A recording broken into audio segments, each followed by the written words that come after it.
Hello guys and welcome back into a new brand video. In today's tutorial, I'm going to show you how to apply effects in Filmora. So make sure to watch the video to the end and follow these simple steps. So all you will need to do is to open your projects file, and from there we will be needing to apply effects to our media. So you can simply go to new projects, create a new project, or open your projects, and then you will find here all your footage, etc. So I'm just going to do like this, and here we will have the footage, etc. Now, let's just add an effect to our uh, image. So basically, this is just an Apple image, and we can go to the timeline.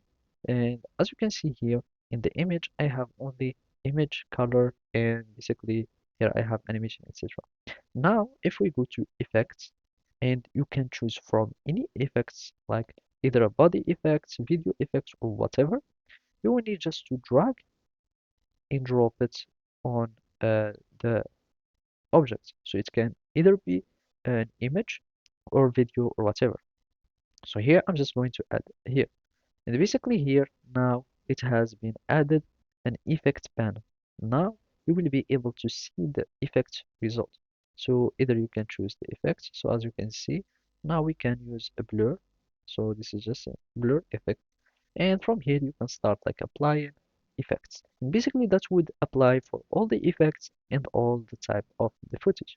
And from here you and basically each effect would have some kind of specific properties, and then you can start trying the type of properties that you would like uh, to modify, etc. For example, in this mosaic I have the forms of the blurring, I have the blur amount, and there is the opacity. So basically that's it. Thank you for watching and see you next time.